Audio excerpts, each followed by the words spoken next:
है फ्रेंड्स, स्वागत है एक बार फिर से आपका ज्ञान जोन पे। और आज हम लेकर आ गए हैं एक और नया टॉपिक। तो देखिए, हम काफ़ी सारे टॉपिक्स डिस्कस कर चुके हैं, डिस्कस कर रहे हैं और आने वाले टाइम में हम और भी चीज़ों को डिस्कस करेंगे। हो सकता है हम CCNA की भी सीरीज स्टार्ट करें, लेकिन उससे पहले हम लाइनेक्स कर रहे हो, AWS कर रहे हो या VMware कर रहे हो या इवन हम विंडोज़ के बारे में भी डिस्कस करते हैं, तो नेटवर्क तो डिस्कस करते ही हैं। तो अगर हम किसी भी तरह का कुछ टेक्नोलॉजी से रिलेटेड काम करते हैं, एक इंफ्रा की बात करते हैं, तो उसमें नेटवर्क डिवाइसेस का नाम जरूर आता है कि किसी नेटवर्क में, किसी इंफ्रा में क्या क्या नेटवर्क डिवाइसेस यूज हो रहे हैं और उनका काम क्या है, वो कैसे काम करते हैं। तो मैंने सोचा क्यों ना आज इसके बारे में डिस्कस किया जाए, नेटवर्क डिवाइसेस के बारे में आप लोगों को बताया जाए।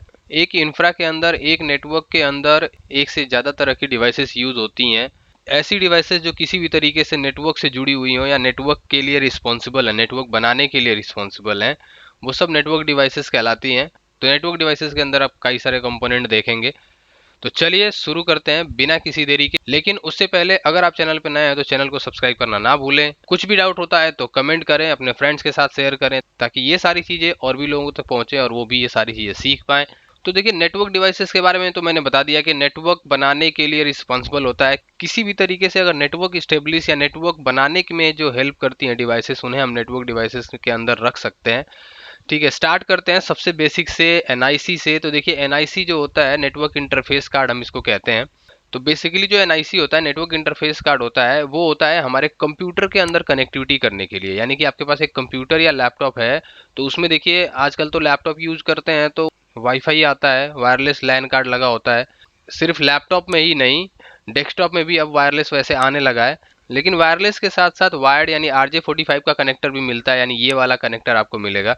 चाहे टेक्नोलॉजी कोई भी हो, चाहे वायरलेस यूज कर रहे हो आप, चाहे वायर्ड यूज कर रहे हो, जब हम नेटवर्क से कनेक्ट होने के लिए इनमें से हम किसी भी चीज़ का यूज करेंगे, तो ये क्या है, ये NIC ही है जो नेटवर्क से जुड़ने में हेल्प करता है। एक किसी भी कंप्यूटर को आप नेटवर्क से तभी जोड़ सकते हैं जब उसके पास इनमें से कोई एक चीज़ लगी हो, उस कंप्यूटर या उस लैपटॉप में। दूसरे कंप्यूटर में अगर आप जोड़ रहे हैं तो दूसरे में भी ऐसा ही एक पोर्ट लगा होगा, इनमें से कोई एक हो सकता है वायरलेस लगा हो सकता है वायर्ड लगा हो। तो इनको जरा देख लेते हैं, ये अलग अलग क्यों है या इनकी जरूरत कब पड़ती है। तो देखिए, बाय डिफॉल्ट जब पहले डेस्कटॉप आते थे तो उसमें ये वाला आता था। इसमें जो ये कनेक्टर होता है, इसका नाम RJ45 है। जो आपने ट्विस्टेड पेयर केबल देखी होगी कॉपर की, उसको RJ45 में कनेक्ट किया जाता है। और डेस्कटॉप में ही अगर आपको वाईफाई यूज करना है तो ये आता है, आपके मदरबोर्ड के स्लॉट में कनेक्ट हो जाएगा और उसके बाद ये वाईफाई के थ्रू हम अपने नेटवर्क से कनेक्ट हो सकते हैं। यानी ये हो गया वायर्ड के लिए और ये वायरलेस के लिए, डेस्कटॉप के लिए। लैपटॉप में तो क्या होता है, देखिए इनबिल्ड आता है वाईफाई, और RJ45 वाला भी लगा ही रहता है इस टाइप से कुछ। अब इसका देख लेते, जैसे सपोज करिए आपके पास लैपटॉप या डेस्कटॉप है और उसके अंदर एक पोर्ट था, वो खराब हो गया किसी वजह से। ठीक है, या हो सकता है आपको दो लैन कार्ड की जरूरत पड़ रही है, दो कनेक्शन बनाने हैं आप किसी भी रीजन से, कोई सर्वर से रिलेटेड कोई काम करना है, कोई प्रैक्टिस करनी है, तो इसके लिए आप एक्स्ट्रा एक USB टू RJ45 कन्वर्टर खरीदेंगे। ये RJ45 इधर है और इधर USB है, तो ये USB पोर्ट में आपके डेस्कटॉप या लैपटॉप में कनेक्ट हो जाएगा और यहाँ पे आप केबल ला के लगा लेंगे जो नेटवर्क से आएगी। ये कई सारी कंडीशन में यूज करते हैं। लैपटॉप के पोर्ट खराब हो गए, लैपटॉप का वाईफाई खराब हो गया, डेस्कटॉप के पोर्ट खराब हो गए, या लैपटॉप या डेस्कटॉप में हमें दो केबल कनेक्ट करनी है, दो लैन कनेक्ट करना है। इसके बाद ये आता है, ये बड़ा था, ये मदरबोर्ड में अंदर लगता था, ये बाहर ही लग जाता है USB से। काम दोनों का सेम ही है, ये भी वाईफाई कनेक्ट करने के लिए, ये वायरलेस अडेप्टर ही है, ये आपके सिस्टम को वायरलेस बना देगा।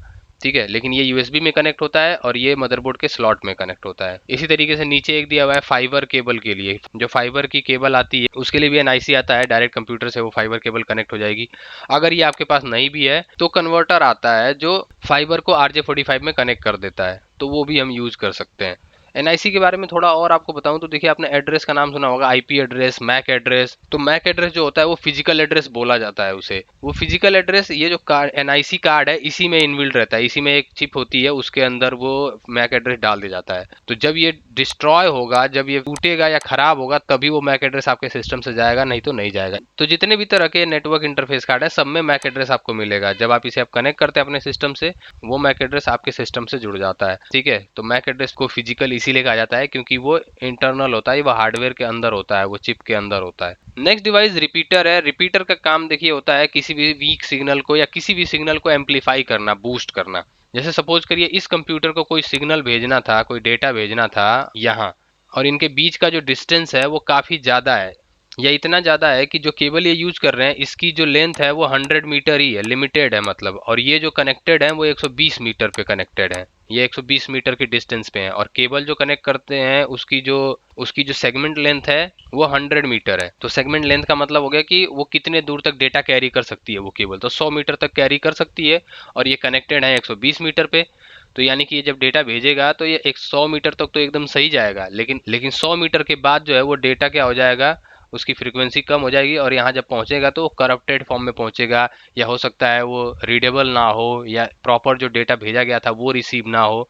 इन सब चीज़ों से बचने के लिए ऐसी सिचुएशन में बीच में लगा दिया जाता है रिपीटर। रिपीटर में दो पोर्ट होते हैं जैसे यहाँ पे दिखा रखा है। तो यहाँ तक सिग्नल जब तक सही आ रहा होता है उस एक पर्टिकुलर डिस्टेंस पे, जैसे 80 मीटर पे या 70 मीटर पे लगा दिया गया इसे, और इधर से फिर आउटपुट निकाल दिया जाएगा। तो जब इससे सिग्नल का आउटपुट निकलता है तो ये क्या करता है, इसको एम्पलीफाई कर चुका होता है, फिर ये उतने डिस्टेंस तक दोबारा जा सकता है। तो अब इसको जो सिग्नल रिसीव होगा इस कंप्यूटर को, वो सही सिग्नल रिसीव होगा, प्रॉपर सिग्नल। तो रिपीटर का ये काम होता है। कुछ जगहों पे रिपीटर का यूज किया जाता है जहाँ पे इस तरीके के सिग्नल्स को हमें एम्पलीफाई या बूस्ट करना होता है। तो रिपीटर आपको बहुत ही कम देखने को मिलेंगे, ज़्यादातर ये बाहर आईएसपीज वगैरह यूज करते हैं।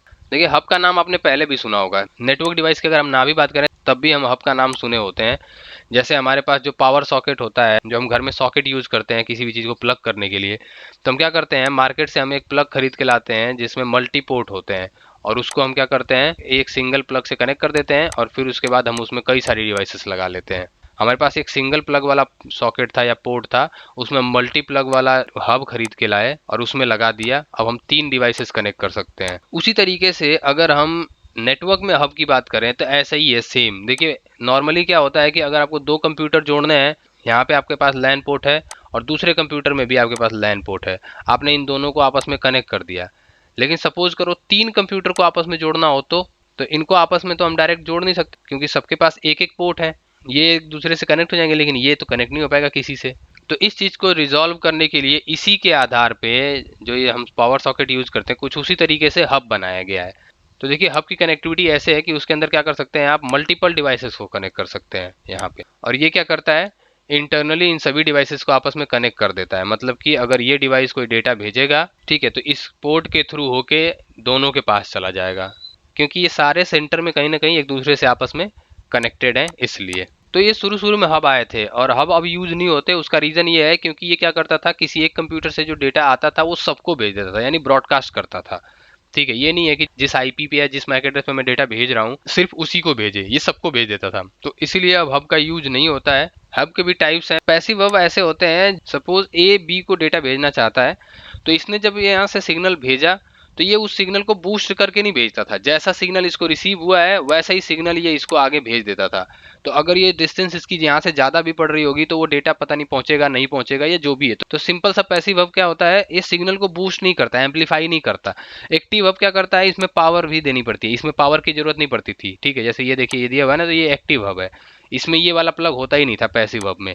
ठीक है, फिर एक्टिव हब आया जिसमें पावर की सप्लाई की जरूरत पड़ती थी, और वो क्या करता था, वो सिग्नल को बूस्ट भी करता था, वो एम्पलीफाई भी करता था। इसीलिए इसको मल्टीपोर्ट रिपीटर भी कहते हैं, कि जो भी सिग्नल आएगा वो रिपीट करके सबके पास भेज देगा। ये नहीं कि एक किसी के पास भेजेगा, सबके पास भेजेगा। उसके बाद इंटेलिजेंट हब आया जिसके अंदर थोड़े बहुत चिपसेट वगैरह लगाई गई जो थोड़ा बहुत डिसीजन ले सकते थे, बट ये है कि इतना ये कारगर नहीं हुआ जितना स्विच को हम यूज करते हैं इंटेलिजेंट तरीके से। सो ये हो गया हब हमारा। अब हम बात कर लेते हैं मॉडेम की, या इसको हम राउटर भी कहते हैं, या मैं ये कहूँ कि मॉडेम पहले आता था अब राउटर ही आता है। अगर आप लोगों में से किसी को ये पता होगा कि पहले क्या होता था कि फोन लाइन जो आती थी हमारे घरों में, फोन लाइन के थ्रू ही हमारा इंटरनेट भी चलता था। तो वहां पे फोन लाइन को जो डिजिटल में कन्वर्ट करती, क्योंकि जो फोन की जो लाइन आती थी वो एनालॉग लाइन होती थी, और उसको डिजिटल में कन्वर्ट करने के लिए यानी डेटा में कन्वर्ट करने के लिए एक डिवाइस यूज किया जाता था जिसको हम कहते थे modem, modulator and D modulator.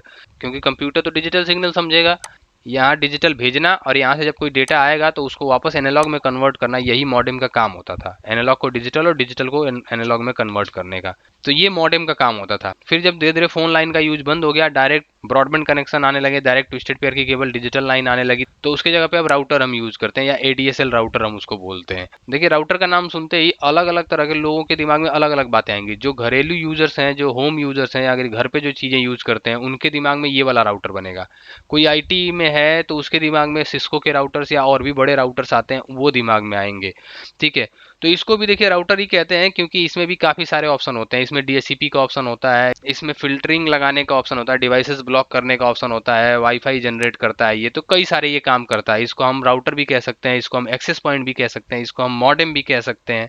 ठीक है, कई सारे तो ऐसे राउटर आते हैं जिनमें अभी भी RJ11 का पोर्ट दिया होता है, जो फोन लाइन से कनेक्ट होगा और उसको डिजिटल में कन्वर्ट करेगा। जो बड़ा वाला राउटर है उसकी बात हम अभी आगे करेंगे। तो यहाँ पे जो हम राउटर की बात कर रहे हैं वो बात कर रहे हैं जो घरों में यूज होता है, जो नॉर्मली वाईफाई जनरेट करने का काम करता है, जो एक्सेस पॉइंट की तरह काम करता है। ठीक है, जिसके थ्रू हम ब्रॉडबैंड कनेक्शन के इंटरनेट एक्सेस कर सकते हैं अपने घर में, या छोटे मोटे ऑफिसेस में भी इसका यूज किया जाता है, आपने देखा होगा। तो हमने हब देखा था, अब हम स्विच की बात कर लेते हैं। तो देखिए स्विच जो होता है वो इंटेलिजेंट डिवाइस होता है। ये डिसीजन लेके डेटा भेजता है कि ये डेटा जिसका है उसी के पास पहुंचे। अगर इससे 4 या 5 डिवाइसेस कनेक्टेड हैं और उनमें से कोई एक किसी एक को डेटा भेजना चाहता है, मैं नंबरिंग कर लेता हूँ 1 2 3 4। सपोज इसमें 1 नंबर वाला जो कंप्यूटर है वो 4 को भेजना चाहता है कोई इन्फॉर्मेशन या डेटा, तो वो सिर्फ 4 के पास ही जाता है। स्विच क्या करता है, जब पहली बार तो ब्रॉडकास्ट करता है जब फर्स्ट टाइम ऑन होता है, लेकिन बाकी उसके बाद यूनिकास्ट करता है। यूनिकास्ट का मतलब ये हो गया कि 1 to 1 डेटा भेजता है, जिसका डेटा होगा उसी के पास जाएगा। और ये मैक एड्रेस का यूज करता है इसके लिए। इसके अंदर एक टेबल बनती है जो मैक एड्रेस की लिस्ट रखती है सारे कंप्यूटर की जो भी इससे जुड़े हुए हैं। जब कोई कंप्यूटर डेटा भेजता है तो उस लिस्ट में चेक किया जाता है कि इस पैकेट पे या इस डेटा पे किसका मैक एड्रेस डाला हुआ है, किसका एड्रेस डाला हुआ है, फिर वो उसी को डेटा भेजा जाता है सीधे। ठीक है, तो कुछ इस तरीके से स्विच काम करता है। स्विच 2 तरीके के होते हैं। एक अनमैनेज स्विच आता है जिसको हम मैनेज नहीं कर सकते, जिसके पोर्ट ब्लॉक नहीं कर सकते, जिसमें हम चीज़ें अपने हिसाब से नहीं कर सकते, बस उसमें आप केबल कनेक्ट कर दो और वो डेटा भेजता रहेगा। दूसरा एक मैनेज स्विच आता है जिसमें कुछ इस तरीके का कंसोल पोर्ट मिलता है, जिसके थ्रू हम इसको मैनेज कर सकते हैं। एक एक पोर्ट को मैनेज कर सकते हैं, एक एक पोर्ट को हम अलग अलग नेटवर्क के लिए यूज कर सकते हैं। इसमें कई सारे VLAN बना सकते हैं। ठीक है, तो मैनेज स्विच में कई सारे अलग अलग तरह के काम कर सकते हैं। तो आजकल आपको कंपनीज में मैनेज स्विच देखने के लिए मिल जाएगा, छोटे ऑफिसेस वगैरह में आपको अनमैनेज स्विच मिल जाएंगे इस तरीके के। नेक्स्ट, अब राउटर की हम बात करते हैं। जो मैं कह रहा था बड़ा राउटर, तो देखिए अलग अलग कंपनीज के राउटर्स आते हैं। जो सबसे ज़्यादा जो पॉपुलर है, आपने सुना होगा, सिस्को के राउटर्स आते हैं, सिस्को के स्विचेस भी आते हैं, D-Link के भी राउटर एंड स्विच आते हैं। इसमें और एक्स्ट्रा फीचर्स होते हैं, सिक्योरिटी से रिलेटेड राउटिंग करवा सकते हैं इसके अंदर, यानी अलग अलग कई सारे नेटवर्क्स को जोड़ने का काम। यानी एक नेटवर्क इधर चल रहा है, एक नेटवर्क इधर चल रहा है, तो हम इनको भी आपस में कनेक्ट कर सकते हैं राउटर के थ्रू। इसमें ट्रैफिक किस तरह के आने चाहिए, किस तरह के नहीं आने चाहिए, वो सारे हम ब्लॉक कर सकते हैं, अलाउ कर सकते हैं। यानी कि इसमें आपको हजारों तरह के ऑप्शंस मिलेंगे, फीचर्स मिलेंगे, इसीलिए इसके प्राइस भी हाई होते हैं। और इसको कंपनी में मेन गेटवे की जगह पे लगाया जाता है। कंपनी में 2 ही चीज़ें लगाई जाती हैं, या तो फायरवॉल को लगाया जाएगा, या राउटर को लगाया जाएगा, या दोनों को लगाया जाएगा। तो ये गेटवे की तरह लगाया जाता है कंपनीज में। चाहे तो इसके साथ फायरवॉल भी यूज कर लेते हैं। फायरवॉल का नाम आपने सुना होगा, 2 तरीके के फायरवॉल आपको मिल जाते हैं। आपके सिस्टम में भी एक फायरवॉल मिलता है जिसको हम सॉफ्टवेयर फायरवॉल कहते हैं, और एक हार्डवेयर फायरवॉल आता है। तो फायरवॉल का जो मेन काम होता है आपके नेटवर्क को बाहर के अटैक से बचाने के लिए होता है। ठीक है, जैसे कि मैंने कहा कि राउटर के अंदर भी सिक्योरिटी के फीचर्स होते हैं, लेकिन फायरवॉल के अंदर और भी ऑप्शंस होते हैं, और भी चीज़ें होती हैं जिसके थ्रू हम और ज़्यादा सिक्योर कर सकते हैं अपने नेटवर्क को, अपने ऑफिस को। अगर हमें बहुत ज़्यादा सिक्योरिटी की ज़रूरत पड़ती है तो हम फायरवॉल और राउटर दोनों यूज कर लेते हैं।